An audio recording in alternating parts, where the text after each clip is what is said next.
I'm Dr. Sandra Barnes, Vice President of the Natchez campus. I'm very happy to be here with you all virtually and look forward to a week full of outstanding presentations inspired by the theme, Southern Environments. Of course, we regret that we're not able to be with you live this year, but we look forward to welcoming you back to the beautiful, historic city of Natchez at the next conference. We hope you find this format to be useful and engaging in other ways. I have the pleasure of introducing our first speaker this morning, Dr. Ralph Didlake. After a successful 23-year career in transplant, general and vascular surgery, Dr. Didlake decided to pursue his interest in human context of modern medical and surgical care and returned to school. He completed a master's degree in bioethics and health policy from the Niswanger Institute of Bioethics at La Jolla University, Chicago. In 2010, he established the Center for Bioethics, Medical Humanities, CBMH, at the University of Mississippi Medical Center, UMMC. He also currently serves as UMMC's Vice Chancellor for Academic Affairs. Dr. Didlake is a graduate of UMMC. He trained in general surgery, also at UMMC, and completed a surgical fellowship in organ transplantation at the University of Texas Health Science Center in Houston. Under his leadership, the CBMH established the Asylum Hill Research Consortium, AHRC, a diverse group of scholars to help oversee the possible exhumation, study, and respectful memorialization of those patients from the former Mississippi State Asylum who are buried in UMMC's campus. The AHRC has gathered hundreds of pages of documents, some never before examined, as well as oral histories from descendant families in their continuing effort to tell the stories of those who lived and those who worked there during the 80-year history. He will be sharing some of his these things in his presentation today. His presentation is entitled, The Mississippi State Asylum, a Realm of Its Own. Please be encouraged to submit your questions throughout the presentation, during the chat box. It will be monitored and we will address those questions after the presentation. Welcome, Dr. Didlake. Thank you, Dr. Barnes, for that generous introduction. I would like at the outset to thank the organizers of the Natchez Literary and Cinema Celebration for allowing us some time on the program. This is a story that we always want to share, and we deeply appreciate you allowing us to be part of the program. This is a big story, so I'm going to jump right in.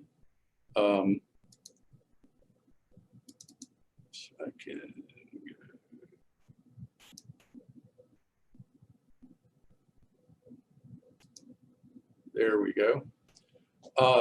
The story of the Mississippi State Asylum is big and it's complex. And as I said, we welcome every opportunity to tell this story to the public. And I hope that as this presentation goes forward, you'll see why it's so important for us to share this with the community. Starting with this image right here, this is an image all of you will probably recognize. It's the current University of Mississippi Medical Center as it exists in Jackson. And I start with this for a couple of reasons. One, to remind you that we're a pretty big operation, almost 10,000 employees, 3,000 learners. We manage about 1 million patient encounters a year. But physically, we are landlocked. This area right here, this little green patch, is the last undeveloped land on our campus. And to meet the needs of our current and future patients, we will ultimately have to use that land.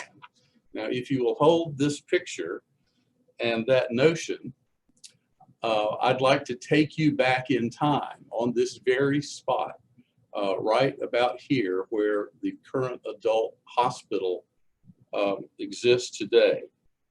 If you'll go back with me to 1855, this is the institution that occupied that spot. The Mississippi legislature had established the Mississippi State Lunatic Asylum, as it was officially known at that time, and it was a big institution. It was a significant investment on the part of the state for the care of the mentally ill in the state. Now, the establishment of this institution has a history even before the first brick was laid. Dorothea Dix had come to Mississippi and convinced the legislature to make that investment. But as we have moved forward in history, the history of the Mississippi State Lunatic Asylum and the future of the University of Mississippi Medical Center collide. And here's where they collide. During its operation, the asylum managed a very large cemetery. It was left derelict when the asylum closed in 1935, and when the medical center construction began in 1952. This cemetery was unkempt, unmaintained, and on no one's mind. And it remained essentially forgotten until 2014, when the construction needs on campus required us to build a roadway and a new parking structure. At that time, a formal cultural survey was done to determine just how large the cemetery was and what it would take to manage it to meet our construction needs. No one had in mind that the archaeological survey would identify a minimum of 4,000 burial sites with the possibility of 7,000 burial sites. All of these are currently unmarked. We know who is buried there after 1912, but we cannot connect a name with a specific burial site. We know that they are all buried in pine coffins. Only 66 of these burial sites have been excavated thus far to make room for a roadway, and the density of the burials that you can see on this gradiometry map, each one of these little hatch marks is a burial site. So these individuals are buried shoulder to shoulder across this space.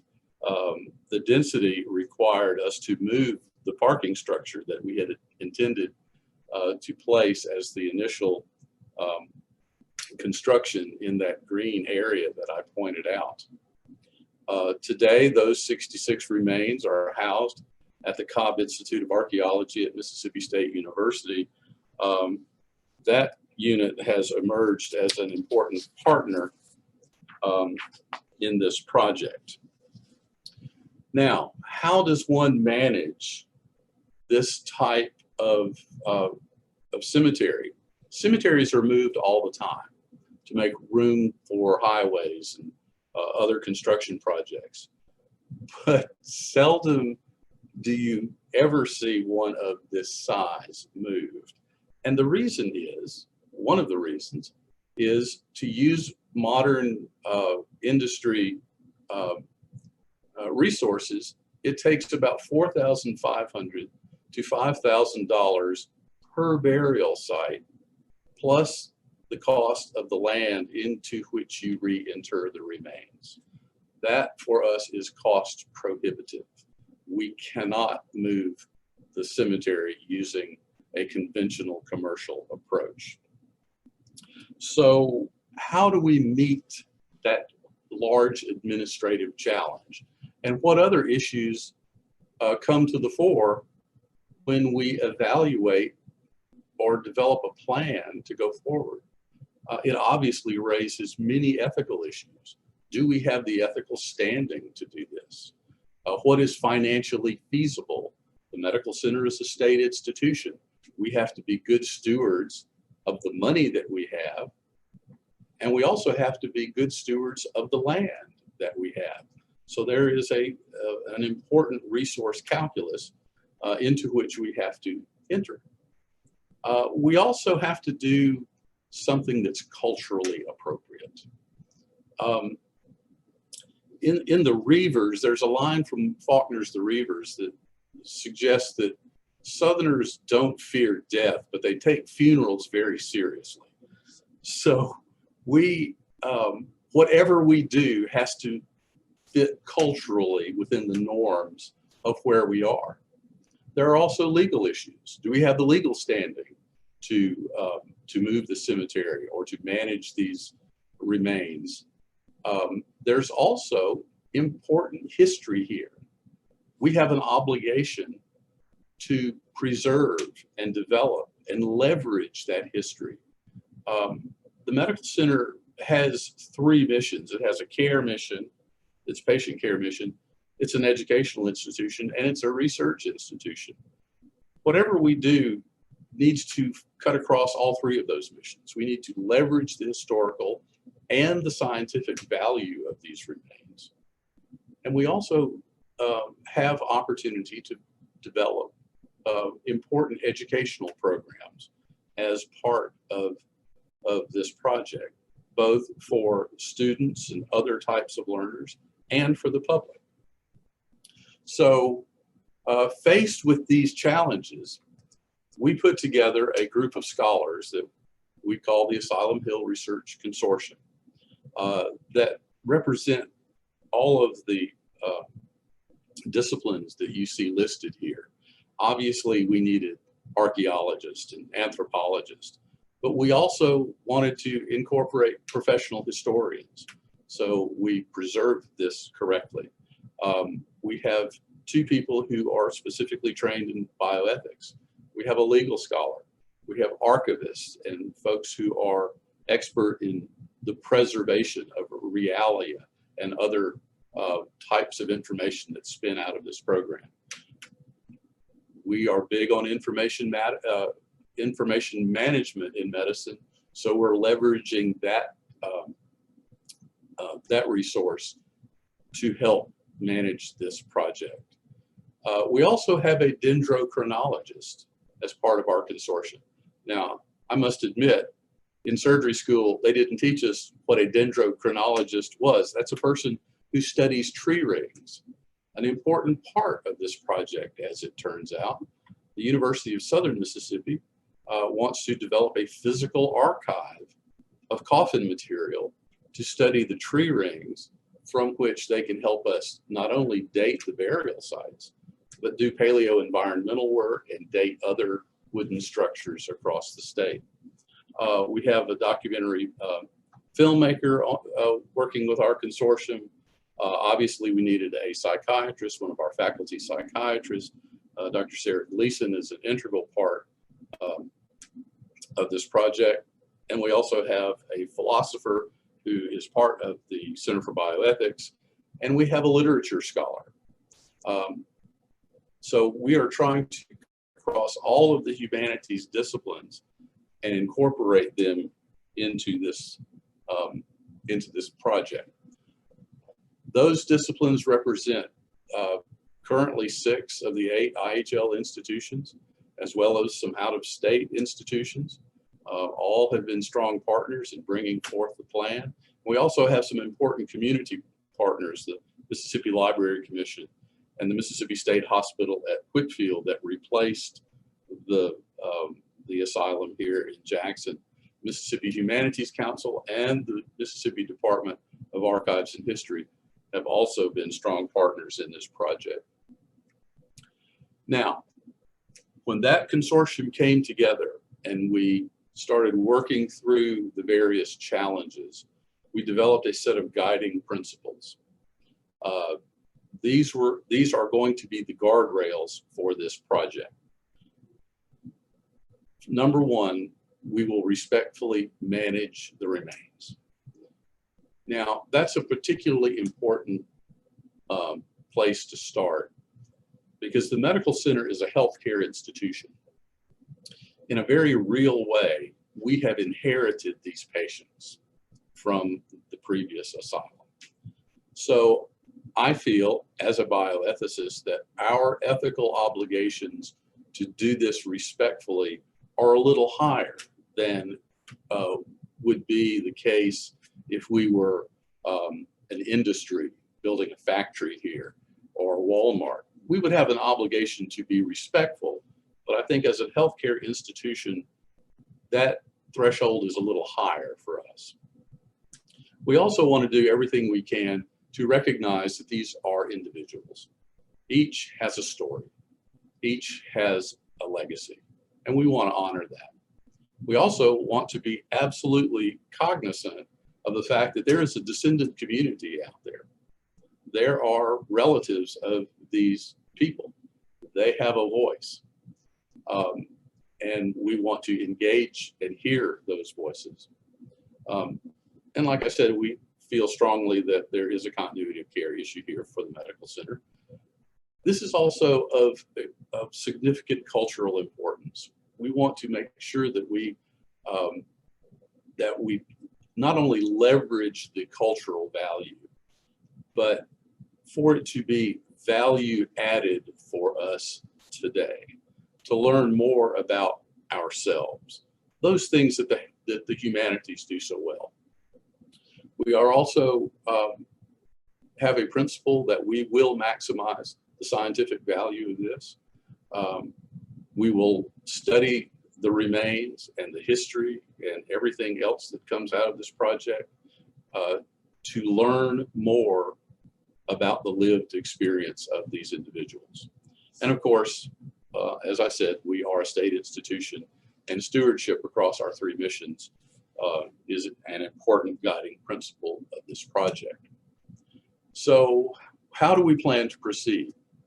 In a nutshell, we plan to hire our own bioarchaeologist and give him or her the appropriate team and equipment on our staff to do this in-house. We will exhume the burial sites. They will be curated at state-of-the-art archaeological standards. They will be placed in an appropriate memorial structure that serves as a resting place, a memorial, and as a laboratory to allow carefully selected scholars to have access to these remains for study.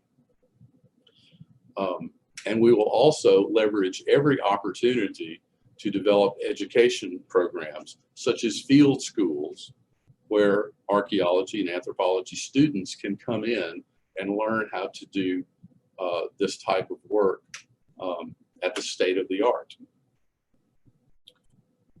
We have divided this plan into 3 phases. Phase 1 is completed. We have formed the consortium. We've developed our infrastructure. We have pursued and obtained some grant funding. We have begun outreach to the community, public programming, getting histories and oral histories from descendants. So that phase of the project is done. We are currently in phase 2. As we speak, there is a bill in the legislature looking for the money necessary to do the actual excavation of the burial sites and their curation, establish the field schools, and ultimately reclaim the land for future UMMC projects. Phase 3 is the long haul, is constructing a permanent memorial laboratory facility, continuing to study the remains in a highly collaborative way across all of these disciplines that we talked about, and engage in long-term public and educational programming. Now, aside from all of the physical stuff, the remains and the work that is to be done in the excavation, for our purposes today, let's consider the history of the asylum and how it established a unique environment.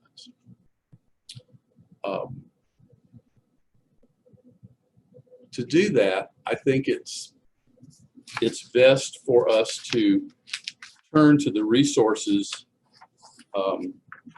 that we have available to us that inform our historical study. And the first thing that jumps out at you is that the asylum was not one thing. Even at one point in time, it was not one thing. It was many things over its lifetime.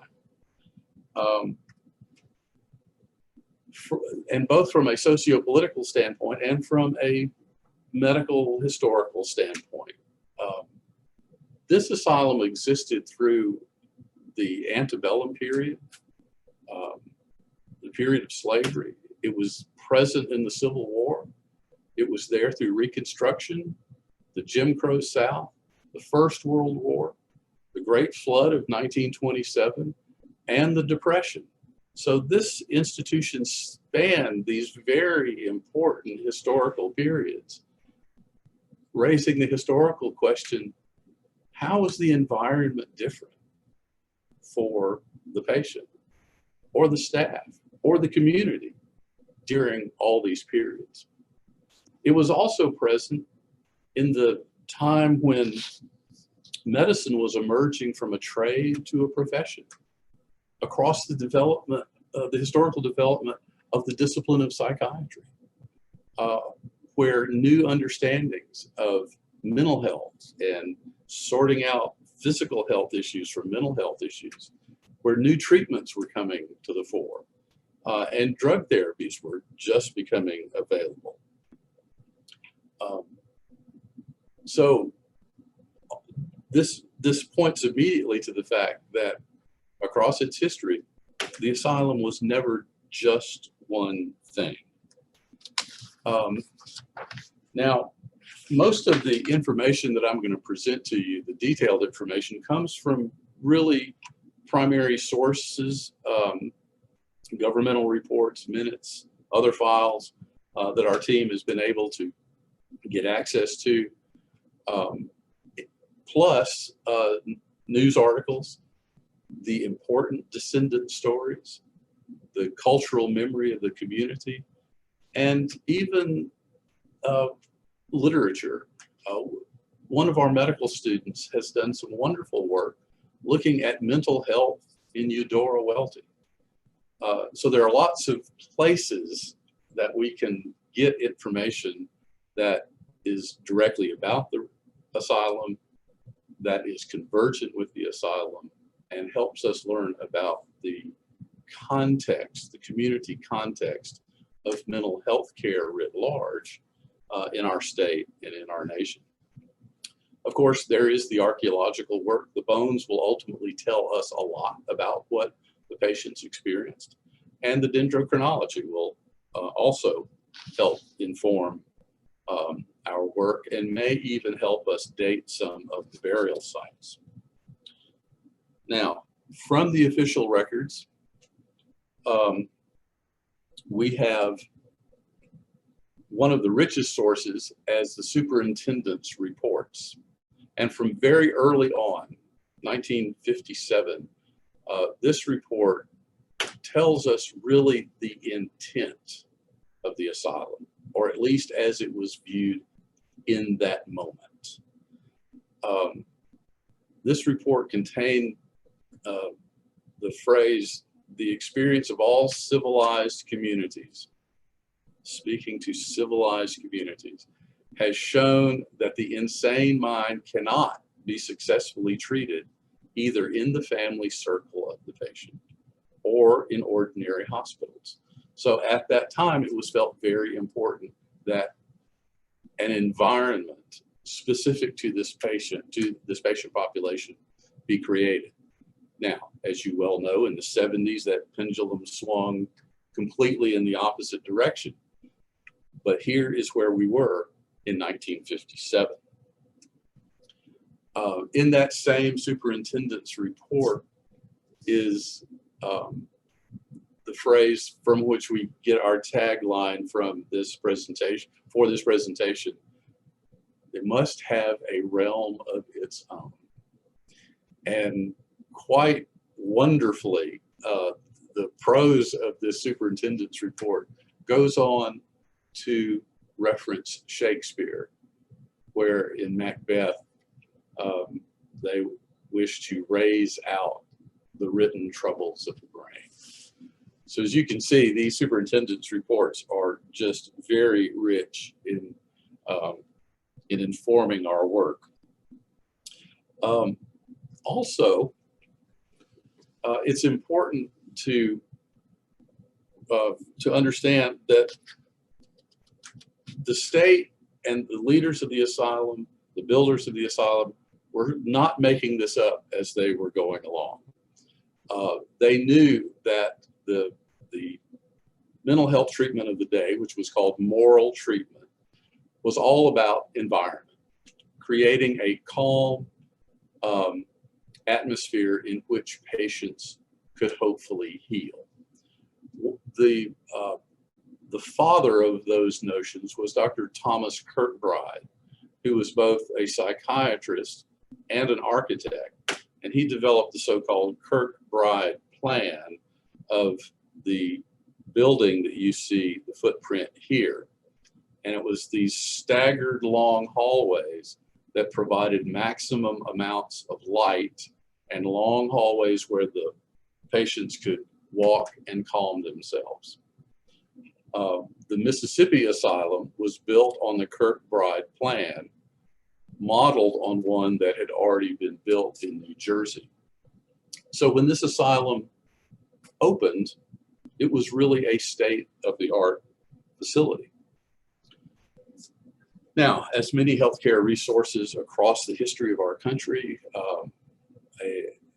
they often get overcrowded, and need outstrips resources.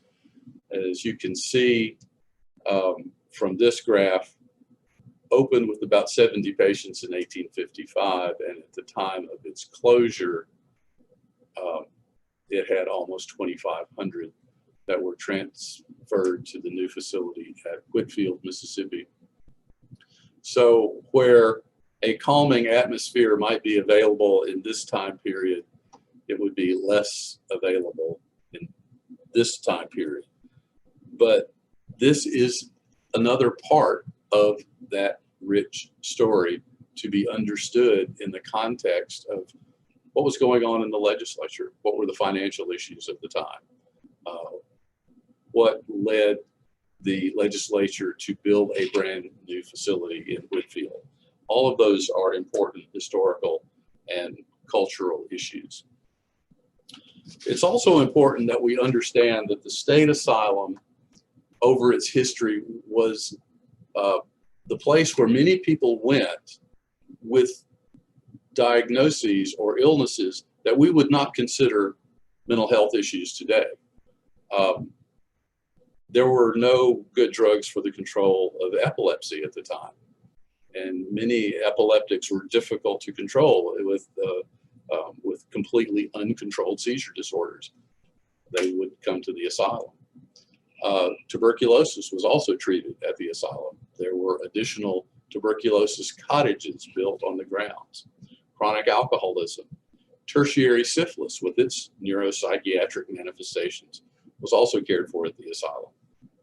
There was no other place to take your patients who had traumatic brain injuries and other issues that we would never consider mental disorders today, like sunstroke and meningitis, malaria, and cancer would also end up at the asylum. We can see this really clearly. Also, these are the disorders that we would see and consider as mental health issues today, but they also were at the asylum. One way to really look at this is look at this list of diagnoses, admitting diagnoses from 1859. There are a lot of things here that are general medical surgical problems and not strictly mental disorders. Now, if you look at this list and look at the terminology that's here and compare it to a similar list from a superintendent's report in 1932, we see maturation of the diagnostic terminology.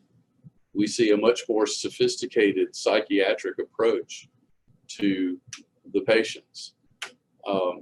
We see really fewer medical surgical problems that we would place outside of a mental institution today. So there's a lot here, not just about the patients coming to the asylum, but about the practice of psychiatry and specifically and medicine in general in the state. It's also important when we're thinking about the asylum as an environment that the environment would be experienced differently depending on who you were. And it would be experienced differently, as we've said, across these various timelines. If you are the board of trustees, your experience with the asylum during Reconstruction would be very different if you were a patient or a family member, if you are white or non-white, if you have a mental or a physical condition. So again, it's important to stress that the environment is very dependent on who is experiencing that environment. As an example, this is a report from 1864 about the impact of the siege of Jackson and the artillery fire on the patients. They would have experienced this in a particular way with the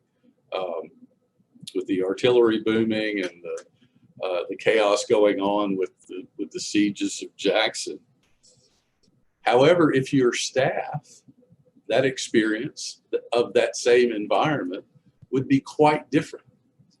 The 1864 superintendent's report goes on to point out that 7 out of 10 of the male attendants went over to the enemy. Now, why would that be? Well, again, it's a feature of the environment at that particular time in the institution's history. This is the 1860 census listing the attendants in the Lunatic State Asylum, their names given here, but look where they're from. As my grandmother would say, they're not from around here. They're from Vermont and Ohio and Germany and Ireland and Maine. So their allegiances were totally different than someone who would be of local origin. So even at this level, we learn that the history is not monolithic. It is highly dependent on context and time. Now, for another view of this environment, we can turn to other sources.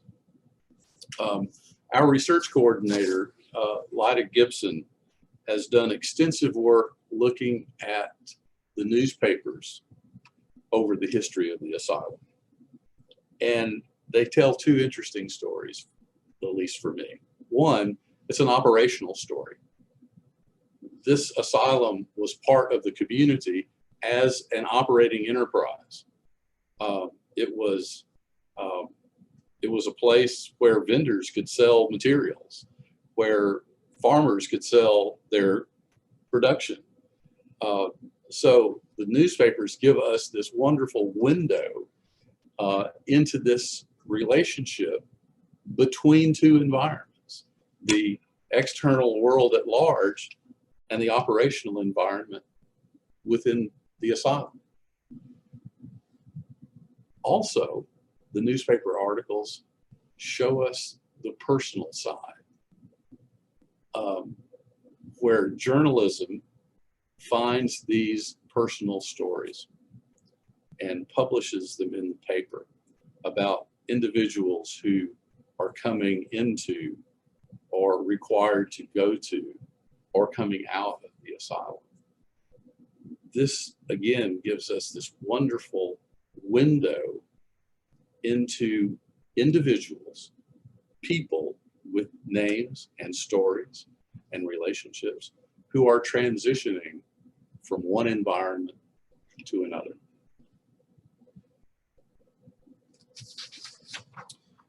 Now, it's also important to understand that the patients at the asylum, the individuals who went there for treatment, represented all 82 counties of our state and every demographic. We have evidence of white and African American and Native American individuals at the asylum. We have almost every age group at the asylum. We have 9-year-olds admitted. And these three individuals portrayed on this slide really are emblematic of that. Here we have Polly Chamberlain, who was born into the elite planter class in Mississippi. In fact, the antebellum home where she lived still exists in Lorman. She was educated. She was a poet. She developed a terrible depression after the death of her parents and was ultimately admitted to the asylum, actually twice. Died there. In the middle is the death certificate of Nathan Stature, who was born a slave, and as a freedman ran into some difficulty that got him admitted to the asylum, where he was a patient for 35 years until he was killed by one of the livestock, a bull that was part of the livestock operation on the campus of the asylum in the institution's attempt to be self-sustaining. In stark contrast to the well-known history of Polly Chamberlain, look at the relationships here. They're all blank. We have no knowledge, as we would for so many freedmen, of their history. On the far right is John Whitfield, who was a farmer in the Delta, who was in the Great Depression, extremely poor. As the family's history has been passed down to us, he would feed his family before he would eat. He developed pellagra, vitamin deficiency, that has neuropsychiatric manifestations, and ultimately was admitted to the asylum and died there. All of these three patients from starkly different backgrounds are all in unmarked graves on our campus. Now, we've also learned a lot from our descendants community. We had no knowledge that there was a nursing school there until Ms. Barbara Pereira, granddaughter of one of the nursing students, shared these photographs and other things with us. So this was brand new information. Again, it was an educational institution. And this is something that we're learning along the way. Ms. Breer also shared with us what we think is the only interior view of any of the facilities that has survived. This is probably the new hospital that was built around 1919, or the new infirmary that was built in support of the asylum. Here is another view of the staff and the exterior. Each one of these individuals has a story. Each one of these stories is part of the big mosaic that makes up this wonderfully rich history. Now,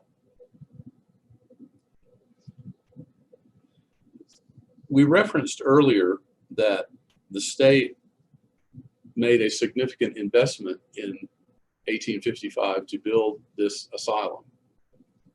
It's also important to note that they continued to make investments. This is an architectural rendering, actually, of the new infirmary that was built, probably opened in 1919. But this is no insignificant structure. And we throw this in just to emphasize the size of the operation that was going on where the medical center exists today. Now, I'd like to share with you one of our more recent sources of information. For a variety of reasons, we have now taken custody of some 1,200 boxes of records from the state hospital. These records are from before 1935. They were actually quite happy to get these off their hands. But we are in the process of going through these records to determine exactly what is in these boxes and how we can properly use them to inform our work. Obviously, these are medical records. We have to be concerned about confidentiality issues, but there are still ways that we can do research within these records to help fill in the story. And I'd like to share with you just a few of the things that have been mined out of these boxes. One is, this is an admission interview. Now, the thing that strikes me immediately as a physician is this is not a superficial interview. This is not just warehousing individuals, running them into an institution like cattle. This is a serious interview. And it's not only an in-depth questioning, it's been recorded, it's been typed, and it's been put in the individual's chart. We see that same thing with some even more interesting features in this admission note. This was a Black female who was admitted with pellagra, which has neuropsychiatric manifestations, in 1924. So in the midst of the Jim Crow South, here we have a detailed admission note of an African-American patient. I think there's something to learn from that. This is part of the overall story. Again, this is not just warehousing. Now, not exactly in contrast, but something that got my attention as a physician, the doctors, as you see documented here, did not always agree on a specific diagnosis. This is almost like voting a diagnosis. But I have to rush and remind myself that I can't apply modern diagnostic standards to where they were. I have to go deeper and understand how they functioned in this environment, giving the medical knowledge of the day.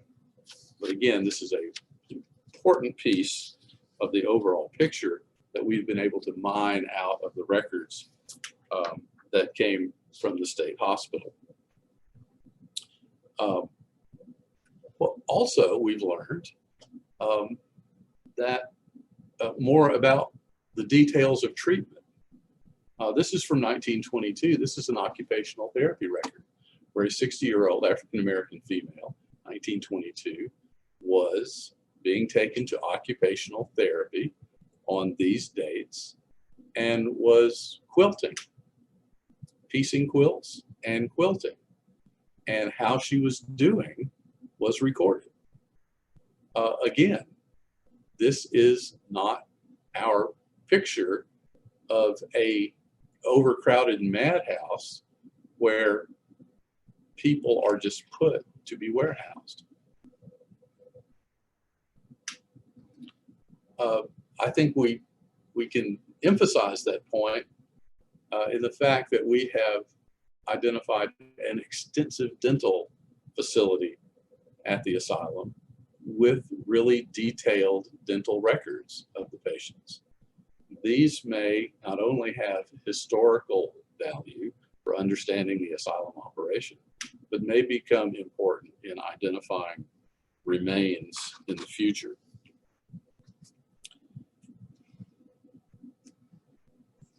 Now, the records also help us understand the relationships between the patient's families and loved ones. The patient records contain extensive correspondence between officials at the asylum and family members.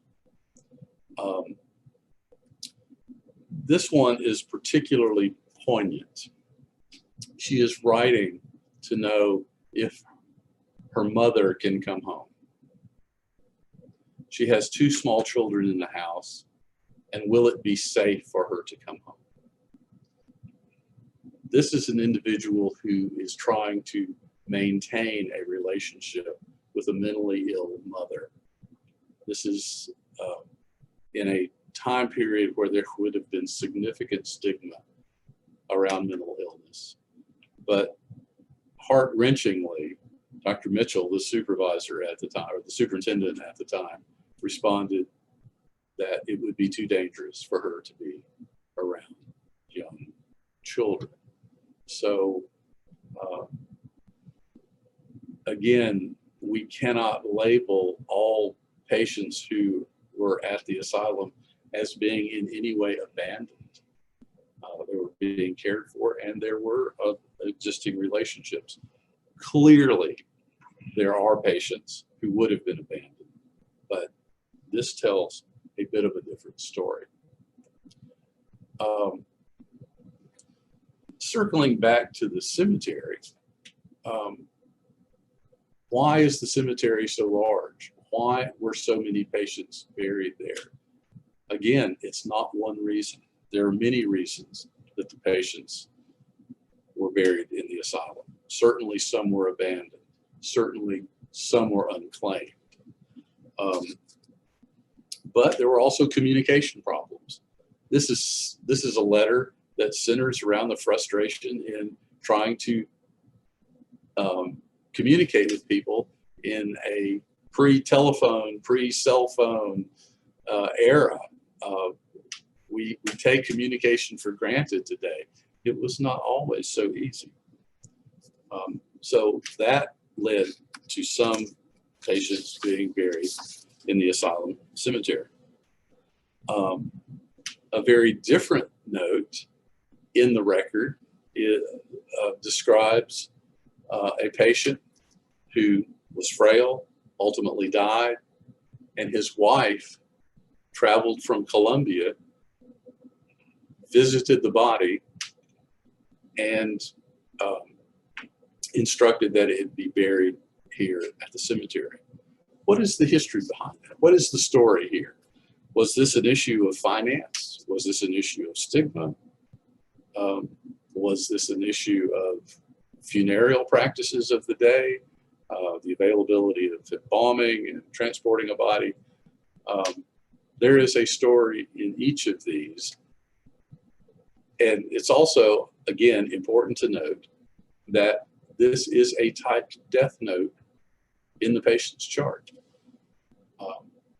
That speaks to some level of commitment to care and documentation.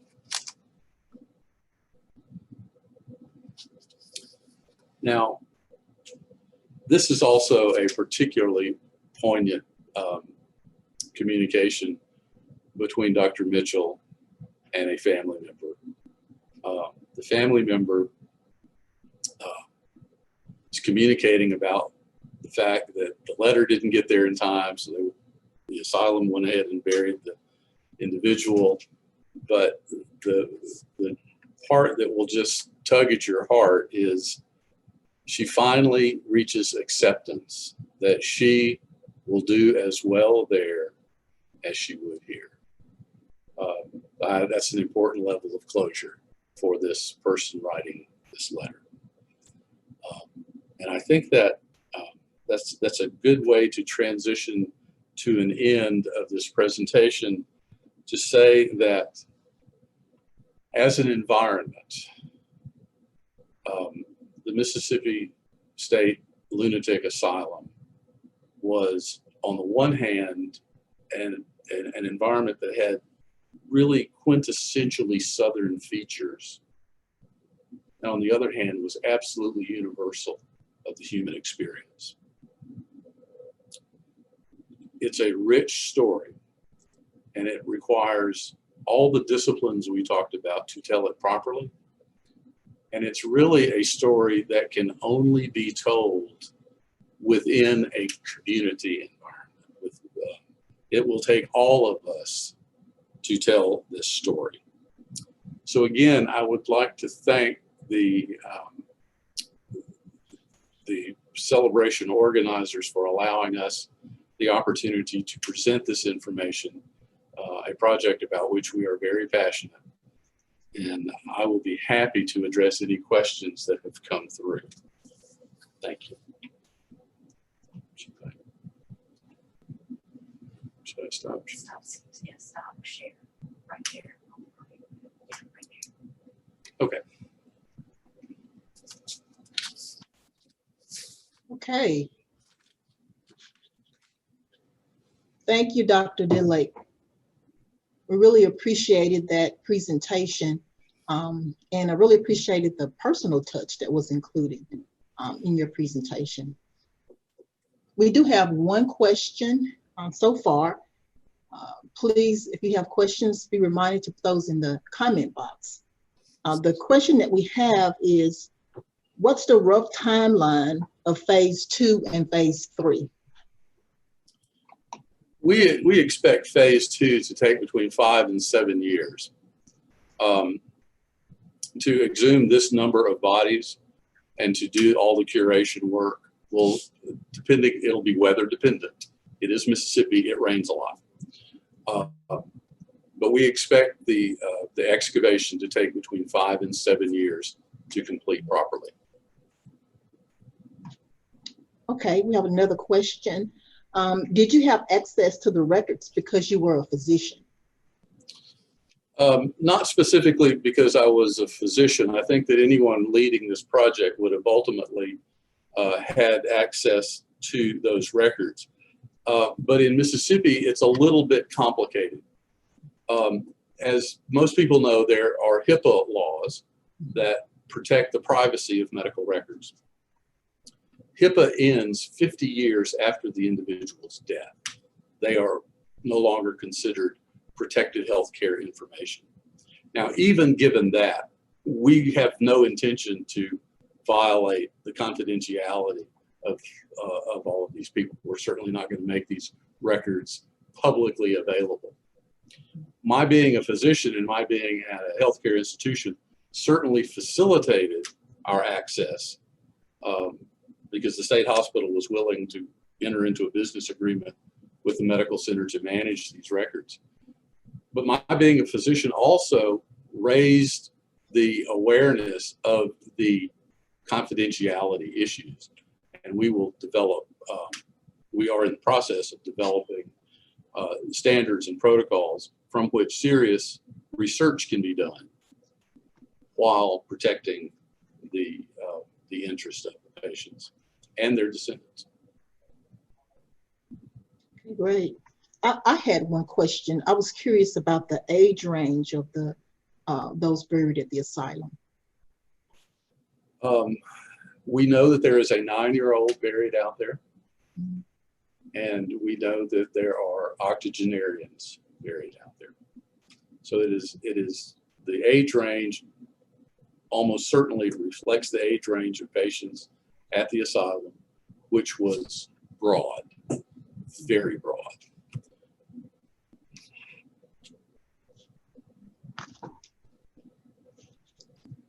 I don't see any more questions. Emily, did you see any more questions?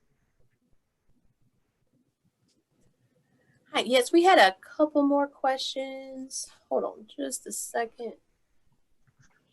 Okay, so during the Jim Crow, given that Black and whites were housed in different areas, were their caretakers the same people? Yes. Okay.